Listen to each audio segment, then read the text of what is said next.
حجت دوران ضرورت زمانہ وارث خانہ پروردگار رہبر معظم سرکار حضرت ولی العصر کے ظہور میں تعجیل فرمائے، دعائیں قبولیت تک پہنچائیں، سہارا درود کا لیں اور بلند آواز سے صلوات فرمائیں۔ اللہم اجازت ہے ذکر شروع کیا جا سکتا ہے۔ شیعہ مذہب ایک مدلل اور ایک مہذب ترین مذہب ہے۔ شیعہ مذہب میں ہر چیز علم اور شعور کے مطابق ہے۔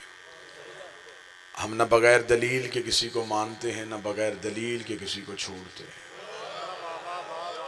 ہم عزت بھی کرتے ہیں تو دلیل سے، ہم نفرت بھی کرتے ہیں تو دلیل سے۔ شیعہ مذہب عالم اسلام کا ایک پھیلا ہوا مذہب ہے، جس کی حقانیت کا زندہ ثبوت یہ ہے کہ ہمارے مذہب کی ہر چیز قرآن سے ثابت ہے۔ بڑا مشکل ہوتا ہے ممبر پہ یوں اعلان کرنا کہ ہمارے مذہب کی کوئی بھی چیز پہ معترض اعتراض کرے تو ہم اس پوزیشن میں ہیں کہ ہم اپنے مذہب کی ہر چیز قرآن سے ثابت کر سکتے ہیں۔ بسم اللہ۔ اور انتہائی ذمہ دار چہروں کے لیے میں اگلا لفظ کہہ دیتا ہوں، ہم اپنا مذہب قرآن سے ثابت اس لیے کر سکتے ہیں کہ ہمارا امام قرآن میں ہے۔ بسم اللہ۔ عزتیں جتنی بھی ہیں وہ صرف امامت اور حجت کی وجہ سے۔ آج دنیا جھگڑ رہی ہے کہ نماز ہاتھ باندھ کے پڑھنی چاہیے یا کھول کے پڑھنی چاہیے، روزہ 10 منٹ پہلے کھولنا چاہیے یا بعد میں کھولنا چاہیے۔ یہ بحثیں تب ہوتی تھی جب کتابیں عام نہیں ہوتی تھی، لوگوں نے مذہب کی ساری ذمہ داری مولوی کے سر پہ رکھی ہوتی تھی۔ مولوی سے پوچھتے تھے، مولوی صاحب آپ کتابیں پڑھے ہیں، آپ بتائیں کیا ٹھیک ہے کیا غلط ہے۔ اب گھر میں کالج میں جانے والا بچہ بھی ہزاروں کتابیں ایسی ہیں جو اس کی نظروں سے اس میڈیا کے دور میں گزرتی ہیں۔ اب لڑائی یہ نہیں ہے کہ نماز کس کی ٹھیک ہے کس کی غلط ہے، روزہ کس کا ٹھیک ہے کس کا غلط ہے، تو جو پوری فرمائیں گے تو میں جملہ کہوں گا۔ اب ان باتوں پہ بحث نہیں کرنی کہ نماز کس کی ٹھیک ہے، پہلے یہ پتہ کرتے ہیں امام کس کا ٹھیک ہے۔ اب بولیں گے یا علی، بحث اس بات پہ ہوگی امام کس کا ٹھیک ہے۔ جس کا امام ٹھیک، اس کی نماز بھی ٹھیک ہے، اس کا روزہ بھی ٹھیک ہے، اس کی زکوٰۃ بھی ٹھیک ہے۔ جو معمار، جو مستری دیوار بناتا ہے، جب وہ دیوار کی بنیاد اٹھاتا ہے تو اس کے پاس دھاگے کے ساتھ ایک وزن بندھا ہوا ہوتا ہے، وہ دیوار کے ساتھ رکھتے ہیں۔ پنجابی میں کیا کہتے ہیں؟ ساتھ کہتے ہیں جو اسے، وہ جسے پنجابی میں ساتھ کہتے ہیں اسے ہی عربی میں امام کہتے ہیں۔ وہ بتا دیتا ہے کہ یہ بنیاد اب ٹھیک جائے گی یا نہیں جائے گی۔ بالکل اسی طریقے سے مذہب میں امام کی حیثیت ہوتی ہے، امام اچھا ہونا چاہیے۔ میں زمیندار طبقے کے لیے لفظ آسان کر دیتا ہوں، مرید گنہگار ہو گزارا ہو جاتا ہے، جو بول سکے وہ زحمت فرمائے۔ پیر گنہگار نہیں ہونا چاہیے۔ بڑی معتبر شخصیت ممبر پہ تشریف فرما ہے جناب کاظم نجفی صاحب۔ امام ٹھیک ہونا چاہیے، امام اچھا ہونا چاہیے۔ میں پوری ذمہ داری سے یہ بات ممبر پہ اتنے مجمع کے سامنے، 4 بندوں کے سامنے بھی بندہ جھوٹ نہیں بولتا، اور میں ممبر رسول پہ کھڑا ہو کے اتنے مجمع کے سامنے باوضو ہو کے کہہ رہا ہوں، نماز اسی کی قبول ہونی ہے جس کا امام ٹھیک ہو۔ دنیا میں زور لگا دو عبادتوں پہ، مسجد سے نکلو ہی نہ، ہر سال حج پہ چلے جاؤ، پورا سال روزے رکھتے رہو، عبادت فائدہ تب دیتی ہے جب امام بہتر ہو، کیونکہ قیامت والے دن اعمال تلنے ہیں امام کی وجہ سے۔ خدا نے قیامت والے دن بلانا ہی امام کے پیچھے۔ اتنا وقت نہیں ہونا قیامت والے دن کہ ایک ایک بندہ آئے اور اپنے ایک ایک عمل کا حساب دے اور اللہ اسے ایک ایک نیکی پوچھے۔ خدا نے کا وقت تو ضائع کرنا ہی نہیں، میں سب سے پہلے امام بلوا لوں گا، امام کے پیچھے ماننے والے بلا لوں گا، جس کا امام جنتی ہوگا ماننے والا بھی جنت میں چلا جائے گا۔ جس کا امام جہنمی ہوگا ماننے والا بھی جہنم میں چلا جائے گا۔ جو ہاتھ خیرات کے لیے اٹھا ہے اسی ہاتھ پہ اور خیرات رکھنے کے لیے سطر کہنے لگاؤں ہم بڑے مطمئن ہیں ہمارا امام صرف جنتی نہیں مالک جنت ہے۔ بسم اللہ یا علیہ جتنی توجہ ہو گئی اتنی اور چاہیے، اور میں واجب الاحترام کے حوالے ممبر کو ہم بڑے مطمئن ہیں، ہم بڑے مطمئن ہیں کہ ہمارا امام صرف جنتی نہیں مالک جنت۔ گزارا ہونا ہے امام کے پیچھے، خدا نے بلانا ہی امام کے پیچھے۔ خدا کے ایسے امام بھی ہوں گے جو لوگوں کو جہنم کی طرف لے کے جائیں گے، وَجَعَلْنَا أَئِمَّةً يَدْعُونَ إِلَى النَّارِ، بلائیں گے لوگوں کو جہنم کی طرف، اور کچھ ایسے امام ہوں گے جو جنت میں لے جائیں گے۔ اب میں آپ کے سامنے میں نے دعویٰ کیا ہے، اور بہترین وکیل وہ ہوتا ہے جو دعوے پہ منطقی دلیل دے سکے۔ دعویٰ میں نے ممبر پہ کیا ہے کہ عبادتیں کم بھی ہو جائیں، امام اچھا ہو گزارا ہو جائے گا۔ عبادتوں کا ڈھیر لگا ہو اور امام اچھا نہ ہو، عبادت دیکھی نہیں جائے گی۔ امام اچھا ہو گناہگار پار ہو سکتے ہیں، اور اگر امام برا ہو تہجد گزار بھی جہنم میں چلا جائے گا۔ اب میں قرآن سے بتا دیتا ہوں کہ اللہ نے قرآن میں بتایا ہے کہ دو امام آدھی رات کو گھر سے نکلے، ایک حق کا امام اور ایک باطل کا امام۔ حق کے امام کا نام موسیٰ تھا، باطل کے امام کا نام فرعون تھا۔ آگے موسیٰ تھا، پیچھے موسیٰ کی قوم تھی، پیچھے تعاقب میں فرعون تھا، پیچھے فرعون کا لشکر تھا۔ موسیٰ نے مٹھی بھر بندے مسلمان کیے تھے، وہ موسیٰ کے پیچھے جا رہے تھے، پیچھے فرعون لشکر لے کے موسیٰ کا پیچھا کرتا جا رہا تھا۔ تفسیر قرآن کہتی سامنے آگے دریا، ڈر گئی موسیٰ کی قوم، انہوں نے کہا مروا دیا تو نے موسیٰ، آگے بھی موت ہے پیچھے بھی موت ہے، آگے جائیں گے تو دریا میں مریں گے، پیچھے جائیں گے تو فرعون سے مریں گے، اب بتا کیا کرنا ہے۔ اب قوم نے اعتماد کیا حجت پہ، قوم نے اعتبار کیا امام پہ، قوم نے یہ نہیں کہا کہ ہم بھاگ جائیں، انہوں نے امام سے پوچھا، جو امام کے توکل پہ رہے وہ پار چلا جاتا ہے، جو امام پہ اعتماد کر لے وہ پار چلا جاتا ہے۔ قوم نے امام پہ اعتماد کر لیا، قوم نے امام پہ توکل کر لیا۔ اس نے کہا موسیٰ اب ہمیں رستہ بتا، ہم نے جانا کدھر ہے۔ موسیٰ نے منہ آسمان کی طرف کیا، کیونکہ قوم کا رابطہ حجت سے ہوتا ہے، حجت کا رابطہ خدا سے ہوتا ہے۔ موسیٰ نے کہا میرے اللہ کیا کرنا ہے؟ فرمایا تیرے ہاتھ میں اس عصا ہے، اسی عصا کو دریا پہ مار۔ عصا کا دریا پہ مارنا تھا، قرآن کی تفسیر کہتی رستہ بن گیا۔ رستہ بننا تھا، پیچھے قبیلے 12 تھے، قومیں 12 تھی، ہر ایک قبیلے نے دوسرے کا گریبان پکڑا، پہلے ہم گزریں گے، دوسرے کا پہلے ہم گزریں گے، تیسرے کا پہلے ہم گزریں گے۔ موسیٰ نے کہا میرے اللہ لاڈلی قوم ہے، پکی پکائی عرش سے آتی ہے، گھر میں یہ کھانا پکاتے نہیں ہے، منو سلوہ یہ کھاتے ہیں، رستہ تو نے ایک بنا دیا، قبیلے میرے پیچھے 12 ہیں۔ آواز موسیٰ پریشان کیوں ہوتا ہے؟ دوبارہ عصا کو دریا پہ مار۔ تفسیر قرآن کہتی موسیٰ نے دوبارہ عصا کو دریا پہ مارا، رستے بن گئے 12، رستے بن گئے 12۔ مجمع چپ رہے یا بول پڑے، نہ 3 بنے نہ 13 بنے، کیونکہ ہدایت کے رستے ہوتے ہی 12 ہے، نجات کے رستے ہوتے ہی 12 ہے۔ موسیٰ اپنی قوم کو لے کے ان رستوں سے باہر چلا گیا۔ اب مولوی میری آنکھ میں آنکھ ڈال کے مجھے صرف اتنا بتائے کہ اللہ نے ایک معصوم کو اتنی طاقت دی ہے کہ وہ 12 رستوں سے قوم پار کروا دیتا ہے، 12 معصوموں میں اتنی طاقت نہیں کہ وہ ایک قوم کو پار کروا۔ سارے بولا مل گیا حیدری۔ بسم اللہ سے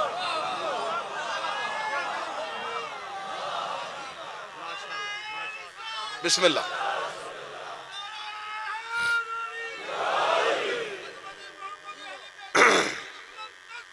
اللہم صلی علی محمد وآلہ بسم اللہ۔ آپ جی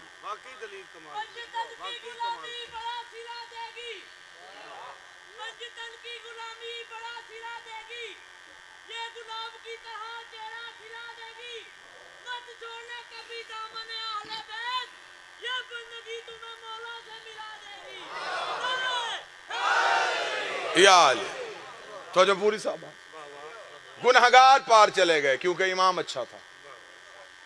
موسیٰ پہ اعتماد کیا، موسیٰ پہ توکل کیا، موسیٰ نے بھی قوم کو چھوڑا نہیں۔ قرآن کہتا ہے کہ موسیٰ قوم کو لے کے پار چلا گیا۔ اب جب موسیٰ اپنی قوم کو لے کے دریا کی لہروں سے گزر رہا تھا تو آدھی رات تھی، موسیٰ کی قوم نے پیچھے مڑ کے دیکھا تو فرعون بھی اسی رستے سے آ رہا تھا، وہ بھی اپنے لشکر کو دوڑائے ہوئے گھوڑے اسی رستے سے آ رہا۔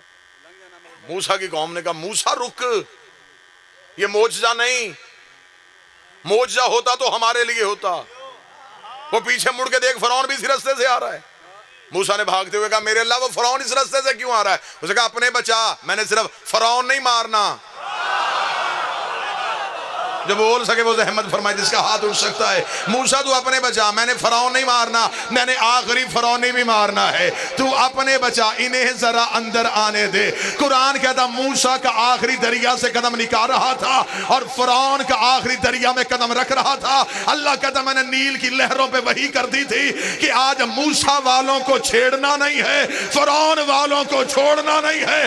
گجرات بولے نہ بولے، میرا اندر کا عقیدہ بول رہا ہے اگر وہی پانی پہ ہو سکتی ہے تو وہی آگ پہ بھی ہوگی. اللہ قیامت والے دوزخ کو کہے گا علی والوں کو چھیڑنا نہیں، علی کے دشمن کو چھوڑنا.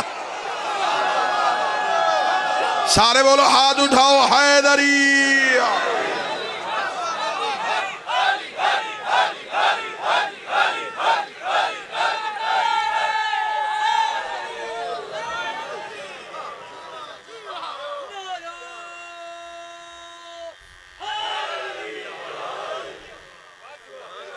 علی والوں کو چھیڑنا نہیں، علی کے دشمن کو چھوڑنا نہیں. وہاں عملوں کا حساب نہیں ہونا، امام کی وجہ سے بخشش ہونی. علی ولی اللہ پڑھنے والا دوزخ میں نہیں جا سکتا. بس کوشش رہنا کہ علی ولی اللہ کو تھامے رکھنا، چھوڑنا نہ. بڑا زمانہ تجھ سے علی چھڑوانے کی کوشش کرے گا. تمہارے آخری سہارے کا نام ولایت علی ہے. سر دے دینا، دھڑ دے دینا، گھر دے دینا، علی نہ چھوڑ. تمہارے پاس سب سے بڑی بخشش کی دلیل ہی علی ولی اللہ. معصوم سے ایک بندے نے آگے پوچھا، اس نے کہا مولا اگر تیرا ماننے والا گناہگار ہو. امام نے فرمایا ہم دنیا میں آزمائشوں میں اضافہ کرتے ہیں. مولا اور گناہگار ہو، فرمایا بیماری دے دیتے. مولا اور گناہگار ہو، فرمایا مکروز کر دیتے. مولا اور زیادہ گناہگار ہو، فرمایا دنیا میں عزت میں کمی کر دیتے. اس نے کہا مولا اور زیادہ گناہگار ہو. امام نے کہا آخری وقت میں موت کا وقت طولانی کر دیتے. اس نے کہا مولا اور زیادہ گناہگار ہو. امام نے فرمایا جو تو سننا چاہتا ہے ویسا ہونا ہی نہیں. یہ نہیں ہو سکتا. مانے ہمیں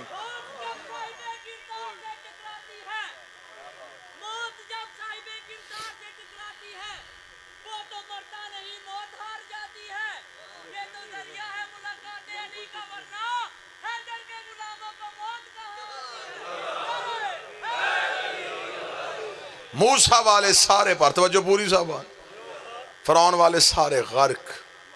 ان کا امام اچھا نہیں تھا، موسیٰ والوں کا امام اچھا تھا. قرآن نے لکھا ہوا ہے اہل علم شخصیات ممبر پہ تشریف فرمائے. موسیٰ کے پیچھے سامری جادوگر تھا اور وہ پار چلا گیا. ویسے وہ موسیٰ کا معتقد نہیں تھا، فرعون کے دربار کا سرکاری جادوگر تھا. جب موسیٰ نے اپنے بندے نکالے نا دریا سے تو رات اندھیری تھی. موسیٰ نے اپنے بندے پورے کرنے شروع کیے. اب وہ ہزاروں میں تو تھے ہی نہیں، مٹھی بھر تو بندے تھے. موسیٰ نے کہا کہ دیکھو بندے ٹھیک ہیں، بندے سارے آ گئے.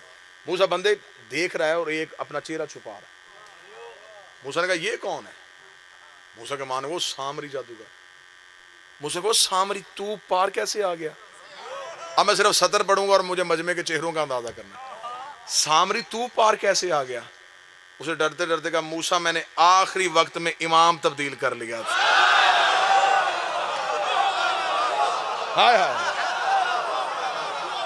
میں نے آخری لمحے میں آ کے، بسم اللہ بھائی علی بھائی، میں نے آخری لمحے میں آ کے امام تبدیل کر لیا. مجھے پتا چل گیا تھا کہ بچانا تو نہیں ہے، بچائے گا تو ہی. یہ سامری بچا کے اسے تو جو آپ نے میری طرف کرنی ہے. میرے بعد جنہوں نے پڑھنا ہے وہ ممبر پہ تشریف فرما ہے، واجب الاحترام شخصیات ہیں. بس اپنے حصے کا ایک ہی ذکر کا سجدہ اور ایک جملہ فضیلت کا، ایک جملہ مصیبت کا پڑھ کے آپ سے اجازت. وہی سامری جسے موسیٰ بچا کے لایا تھا، اسی سامری نے پھر وہ بچڑا بنایا تھا جس کی اس نے پوجا کروائی تھی. موسیٰ کوہ طور پہ گئے، واپس آئے. ہارون سے کہا امت کہاں؟ اس نے کہا کون سی امت؟ اس نے کہا مٹھی بھر بندے مسلمان کیے تھے کدھر گئے؟ اس نے کہا سارے لے گیا وہ جسے بچا کے لائے تھے۔ یہ شروع سے عادت ہے، جنہیں بچایا جاتا ہے وہی مقابلے پہ آ جاتے ہیں۔ یہ عادت بڑی پرانی ہے۔ بسم اللہ۔ کل جنہیں بچایا تھا انہوں نے کہا وہ جسے بچا کے لایا تھا نا، وہ اس نے ایک بچڑا بنایا اور اس بچڑے کو سجدہ کرواتا ہے۔ موسیٰ جلال والا نبی تھا، جتنا اللہ کا جلال والا یہ نبی تھا، جلال والا نبی تھا۔ اور موسیٰ سامری کے گھر کی طرف دوڑے، سامری کو داڑھی سے پکڑ کے باہر نکالا موسیٰ۔ کہاں ہے وہ گوشالہ جس کی تو پوجا کرواتا ہے؟ کہاں ہے وہ بچڑا؟ کیونکہ قوم نے بتا دیا تھا کہ وہ صرف بچڑا ہی نہیں، سامری اشارہ کرتا ہے، وہ بولتا ہے۔ تو لوگوں نے فوراً سجدہ کر دیا۔ اس نے کہا موسیٰ کا اللہ تو نہ ہم سے بولتا ہے نہ نظر آتا ہے، یہ سامنے بول بھی رہا ہے نظر بھی آ رہا ہے، بجائے اسے سجدہ کرنے کے اسے کرتے ہیں۔ موسیٰ نے کہا تو ہٹ، بچڑا لا، وہ اسے لا جس کی تو پوجا کروا رہا ہے۔ وہ اس نے کپڑے شپڑے میں لپیٹا ہوا تھا، ڈرتا ڈرتا، وہ موسیٰ جلال والا تھا، اسے پتا تو تھا موسیٰ کے غصے کی حالت۔ وہ آیا، اس نے آگے کپڑا ہٹا کے اس نے کہا جی یہ ہے، اس کی پوجا ہو رہی۔ موسیٰ نے کہا نہیں ایسے نہیں، اسے بلا بلا، میرے سامنے بلا۔ موسیٰ نے یہ دعویٰ کیوں کیا؟ موسیٰ کو خبر تھی کہ اگر یہ جادو سے بولتا ہے تو جادو نبی کے سامنے نہیں ہوتا، نبی کے سامنے جادو نہیں ہو سکتا، کیونکہ جادو ہوتا ہے دیکھنے والے کی نظروں پہ۔ موسیٰ نے کہا میری نظر پہ تو جادو کا اثر نہیں ہوگا۔ موسیٰ نے کہا اسے بلا۔ اس نے کہا موسیٰ اس نے بول لینا ہے۔ موسیٰ نے کہا تو بلا، میں دیکھنا چاہتا ہوں یہ بولتا کیسے۔ اس نے اشارہ کیا، وہ بول پڑا۔ وہ بولا تو قرآن نے پورا واقعہ کوٹ کیا۔ قرآن کہتا موسیٰ اس کے قریب بیٹھ گئے، انگشت بدندہ ہوئے، حیرت کی انگلی کو منہ میں دبایا۔ فما خطبکم یا سامری، سامری صرف بتا یہ تیرے کہنے پہ بولا کیسے؟ نہ تو نبی نہ تو معصوم، بے جان بچڑے کو تو نے میرے سامنے اشارہ کیا، بچڑا بول پڑا۔ صرف بتا دے کہ کیسے بولا، وجہ بتا دے ورنہ میں تیرا سر تن سے جدا کروں، وجہ بتا یہ کیسے بولا۔ سامری نے قدموں پہ ہاتھ رکھے، اس نے کہا اللہ کا نبی بتاؤں گا سچ، یہ کیسے بولتا ہے میرے کہنے پہ۔ اب وہ جو بات سامری نے کہی اللہ نے قرآن میں لکھی ہوئی ہے پوری، تاکہ قیامت تک دنیا کو حجت کے اختیار کا اندازہ ہو سکے۔ خدا کو پتا تھا کہ 1400 سال کے بعد بھی کون کون بندے آنے والے ہیں۔ خدا نے پورے واقعے کو نظر حسین اس میں کوڈ کر دیا۔ سامری سے موسیٰ نے کہا بتا یہ تیرے کہنے پہ بولا کیسے؟ اس نے کہا چل، سامری نے کہا میں موسیٰ بتا دیتا ہوں۔ موسیٰ تجھے یاد ہے جب دریا میں تو نے رستہ بنایا تھا؟ موسیٰ نے کہا ہاں ہاں مجھے یاد۔ اس نے کہا میں تیرے پیچھے آ رہا تھا۔ موسیٰ نے کہا ہاں میں نے تجھے باہر آ کے دیکھا تھا کہ تو بھی میرے پیچھے بچ کے آ گیا تھا۔ اس نے کہا جب میں تیرے پیچھے پیچھے آ رہا تھا میرے ذہن میں خیال ہے، جادوگر تو میں بھی تھا، میرے ذہن میں خیال آیا یہ موسیٰ کے لیے رستہ کیسے بن گیا، یہ موسیٰ نے رستہ بنا کیسے لیا۔ میں بھاگتا بھی آ رہا تھا، سوچتا بھی آ رہا تھا، بھاگتا بھی آ رہا تھا، میں نے بھاگتے بھاگتے تیرے آگے دیکھا تو موسیٰ تیرے آگے بھی گھوڑے پہ کوئی جا رہا تھا، تیرے آگے بھی گھوڑے پہ کوئی جا رہا تھا۔ شیعہ سنی حال میں نے قرآن پڑھا، تیرے آگے گھوڑے پہ جا رہا تھا۔ وہ گھوڑا جہاں سے سم اٹھاتا تھا بنجر زمین سبزہ دے رہی تھی، وہاں سے نور نکل رہا تھا۔ وہ کہتا پھر میں تیرے پیچھے سے ہٹ گیا، میں اس گھوڑے کے قریب گیا، اس نے اپنا سم اٹھایا، میں نے نیچے سے تھوڑی سی مٹی ہٹائی، میں نے اپنی جیب میں چھپا لی، یہ وہی مٹی ہے جو میں نے بچڑے میں ڈالی، اور بچڑے نے بولنا شروع کر دیا۔ اب آؤ شیعہ سنیوں سے پوچھیں یہ موسیٰ کی آگے کون تھا؟ پہلے شیعوں نے کہا یہ وہی تھا جو نبیوں کا حاجت روا ہوتا ہے، جو نبیوں کا مشکل کشا ہوتا ہے۔ اہل سنت نے کہا نہیں نہیں، یہ حضرت علی نہیں تھے بلکہ یہ حضرت جبریل تھے جو اللہ کے حکم سے موسیٰ کو رستہ دکھا رہے تھے۔ چل میں مان لیتا ہوں یہ جبریل تھے، مجھے بتا جبریل ہے کون؟ جبریل ہے علی کا شاگرد، جبریل ہے حسنین کا درزی، جبریل ہے بطول کا نوکر، اور جس کے نوکر کے گھوڑے کے سم میں اتنی طاقت ہے اس کے بیٹے کے ذوالجناح میں کتنی۔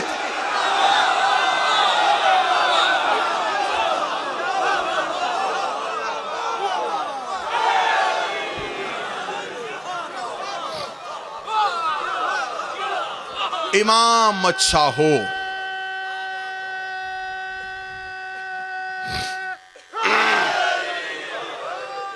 امام اچھا ہونا چاہیے، امام بہتر ہونا چاہیے۔ اتنے اچھے امام کی بیٹی شام کے بازار میں، اللہ بانیان کی محنت قبول کرے۔ صبح سے لے کے شام تک اس ذکر میں بیٹھے ہوئے ہر عزادار کی دل کے گوشے میں چھپی ہوئی خواہش پردے میں بیٹھا بادشاہ سن لے۔ یہاں سے اٹھو تو کوئی خالی نہ اٹھو، صرف دعا قبول کرنے کا ایک ہی طریقہ ہے، ایک آنسو آنکھ سے دینا جو زہرا کے رومال میں جائے۔ میں نے سطر کہی، جو اتنا اچھا امام تھا اس کی بیٹی شام کے بازار میں کھڑی تھی اور امت سے دو چیزیں مانگ رہی تھی، یا چادر دے دو یا رستہ دے دو۔ چادر دے دو، میں سر چھپاؤں، رستہ دو میں گزر سکوں۔ سر پہ قرآن رکھ کے میرا سنی بھائی بتائے، مسلمانوں نے علی کی بیٹیوں کو نہ چادر دی نہ رستہ دیا۔ کیسے گزری میں غیر سیدوں میں پڑھ ہی نہیں سکتا۔ میں نے زندگی میں کبھی بازار نہیں پڑھا، میں نہیں پڑھ سکتا۔ بازار شام پڑھے تو کوئی سید پڑھے۔ کیسے گزری تھی محمد کی بیٹیاں۔ بس میں امتی ہو کے اتنا پڑھ سکتا ہوں کہ اتنا کوئی اجر رسالت ملا ہے کہ آدھے بازار میں پھر بیٹھ کے چلی ہے علی کی۔ اب کوئی مجھ سے نہ پوچھے کہ کیا وجہ تھی، کیوں بیٹھی تھی، کس وجہ سے بیٹھی تھی، کیوں بیٹھ کے چلی۔ صدا سے معافی مانگ کے کیسے گزارا، کیسے زندان میں رہی، کیسے بازار اور دربار میں آتی رہی۔ ہائے، میرے بھائی بھی ہیں، خطیب بھی ہیں، وہ کہتے پھر چھپا گئے ہیں، بتائیں بیٹھی تھی یا گری تھی۔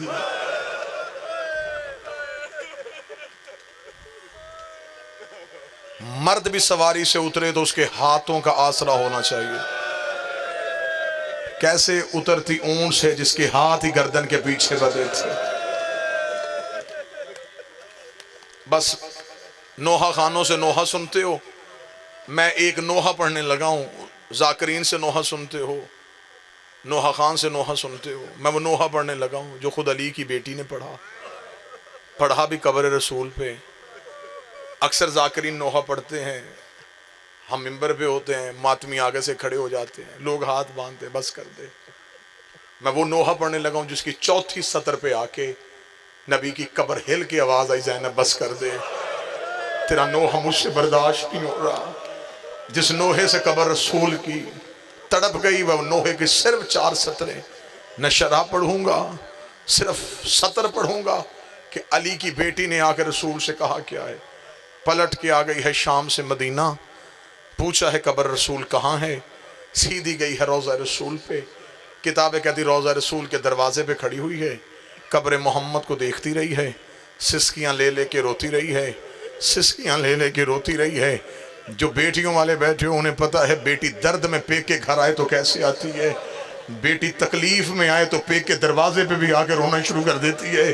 کوئی نہ بھی ملے تو بیٹی رونا شروع کر دیتی ہے، اسے آسرا ہو جاتا ہے میرے دکھ سننے والا گھر آ گیا ہے، میری مصیبتیں سننے والا گھر آ گیا ہے۔ رسول کی بیٹی نے سامنے قبر رسول کی دیکھی، سسکیاں لے لے کے روئی۔ میں جملہ پڑھوں بہنوں بیٹیوں کے لیے۔ کافی دیر کے بعد بی بی نے نوحے کی پہلی سطر پڑھی، بی بی رو کہتی نانا نانا، قبر سے نکل کے پہچان میں وہی زینب ہوں۔ بی بی نے دوسری سطر پڑھی، بی بی رو کے کہتی نانا تیری اذان بچ گئی، میرا مؤذن کربلا میں رہ گیا۔ بی بی نے تیسری سطر پڑھی، بی بی رو کہتی نانا تیری نماز بچ گئی، میرا نمازی کربلا میں سو گیا۔ چوتھی سطر پڑھنے سے پہلے علی کی بیٹی نے روتے روتے چادر کے نیچے سے گٹھڑی کھولی، گٹھڑی سے حسین کا تیروں والا کرتا نکالا، کرتا قبر محمد پہ ڈالا، رو کہتی نانا ایک بار قبر سے نکل، مجھے پہچان کے بتا یہ اسی حسین کا کرتا ہے جو تیری زلفیں تھاما کرتا تھا، یہ اسی حسین کا کرتا ہے جو تیرے سینے پہ لیٹا کرتا تھا۔ قبر محمد ہل گئی، آواز آئی زینب کرتا ہٹا لے، زینب کرتا ہٹا لے، رو کے دی نانا تجھ سے بیٹے کا کرتا برداشت نہیں ہوا، رات آدھی ہونے دے، میں اکیلی تیری قبر پہ آؤں گی، میں تجھے اپنا لباس دکھاؤں، نانا میں تنہا تیری قبر پہ آؤں گی۔ نہیں ابھی جو ہاتھ ماتم کے لیے نہیں اٹھائے، ایک سطر اور پڑھ دے تو، نانا میں اکیلی تیری قبر پہ آؤں گی، نانا میں تجھے اپنا لباس دکھاؤں، نانا تو پھر مجھے بتانا تیرے بیٹوں میں کتنا ظلم ہوا، تیری بیٹیوں میں کتنا ظلم ہوا۔ قبر محمد ہل گئی، آواز آئی نہ اپنا لباس دکھا، نہ حسین کا لباس دکھا۔ زینب میں رسول تیرا شکریہ ادا کرتا ہوں، تو میرا دین بچائی۔ رو کر دی اچھا نانا تو نہ گھبرا، میں تجھے نہیں بتاتی۔ بھائی کا کرتا اٹھایا، سیدھی گئی ماں کی قبر پہ، ماں کی قبر پہ آگے گر گئی، رو کے کہتی اماں بیٹیاں ماں کو نہ بتائیں تو پھر کسے بتائیں؟ اماں نہ نانا سن رہا ہے، نہ حسن سن رہا ہے، نہ نجف میں پاپا سن رہا ہے۔ اوے اٹھ میری دکھیا ماں، تیری بیٹی تجھے اپنے درد سنانے آئی ہے۔ یہ کہہ کے بی بی نے سجاد کا ہاتھ پکڑا، قبر زہرا پہ رکھ کے کہتی ہے اماں میں 28 رجب کو تیری قبر پہ آئی تھی، میں نے تیری قبر پہ ہاتھ رکھ کے وعدہ کیا تھا اماں میرا کچھ بچے نہ بچے میں تیری نسل بچا کے لاؤں گی۔ اماں اٹھ قبر سے دیکھ، تیرا سجاد بھی واپس آ گیا ہے، تیرا باکر بھی واپس آ گیا ہے۔ اماں نہ میرا اون آیا ہے، نہ میرا محمد آیا ہے۔ اماں میری نسل کربلا میں رہ گئی، اماں میں سادات کی نسل بچا کے آ گئی۔ یہ جملہ کہنے کے بعد علی کی بیٹی ماں کی قبر پہ گر پڑی، رو کے کہتی اماں تیرا سجاد بچانے کے لیے مجھے قیمت بڑی دینی پڑی ہے۔ آواز آئی زینب کیا قیمت دی؟ کوئی سید بیٹھا ہو مجھے معاف کر دینا۔ رو کے دی حسین گھوڑے سے گرا، 300 قاتل ہاتھوں پہ نیزے لے کے میرے خیمے میں سجاد کو قتل کرنے کے لیے آ گیا۔ اماں میں سجاد کے سر پہ کھڑی ہو گئی، کوئی دائیں سے نیزہ مارتا میں اپنا دایاں بازو آگے کر دیتی، کوئی بائیں سے نیزہ مارتا میں اپنا بایاں پہلو آگے کر دیتی۔ اماں زینب زخمی ہو گئی، سجاد زندہ رہ